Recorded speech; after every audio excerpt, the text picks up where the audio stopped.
Hi friends, welcome back to our channel. ఈరోజు మనం వంకాయ పెరుగు చట్నీ చేసుకుందాం. అది ఎలా చేసుకుందాం ఇప్పుడు చూద్దాం.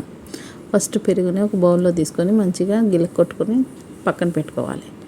అలా పెట్టుకున్నాక ఇప్పుడు 4 పచ్చిమిర్చి, అల్లం ముక్క ఒకటి వేసుకొని దంచుకోవాలి మెత్తగా, కచ్చాపచ్చాగా. అది దంచుకున్నాక నేనైతే 3 వంకాయలు తీసుకున్నా, ఒక ఉల్లిపాయ సన్నగా కోసి పెట్టుకున్నా. దాంట్లోకి తాలింపు గింజలు ఇవన్నీ రెడీ చేసుకొని పెట్టుకున్నా. ఇప్పుడు ఇది పెరిగిందండి. స్టవ్ మీద కళాయి పెట్టుకొని ఒక పావు నూనె వేసుకొని 4 ఎల్లిపాయలు వేసుకునండి.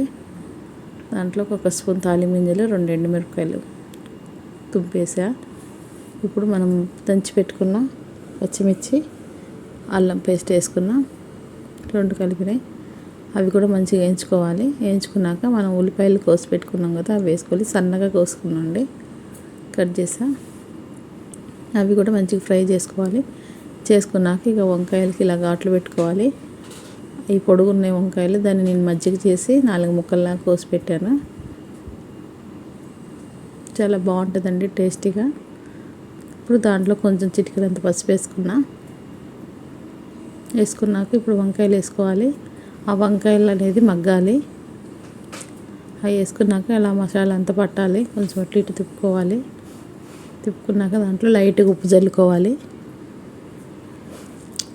ఉప్పు వేసి కొంచెంసేపు మూత పెట్టి మగ్గించుకుంటే ఒక 5 నిమిషాలు ఎమ్మటే మగ్గిపోతాయి. చాలా బాగుంటుందండి. మీరు కూడా ఒకసారి ఇలా ట్రై చేయండి. వంకాయ ముక్కలన్నీ ఇట్లా మగ్గినాయి చూడండి, ఉడికిపోయినాయి మొత్తం మంచిగా. ఇది మాత్రం చాలా టేస్టీగా ఉంటుంది. ఒకసారి ట్రై చేయండి. ఎలా వచ్చిందో కామెంట్లో పెట్టండి. ఇప్పుడు మనం కిలుక్కొట్టిన పెరుగుని దాంట్లో వేసుకోవాలి. స్టవ్ ఆఫ్ చేసుకోవచ్చు. వేసుకొని ఫైనల్ కొత్తిమీర వేసుకోవాలి. కొత్తిమీర వేసుకొని సర్వ్ చేసుకోవటమే. ఓకే అండి, బాయ్ అండి.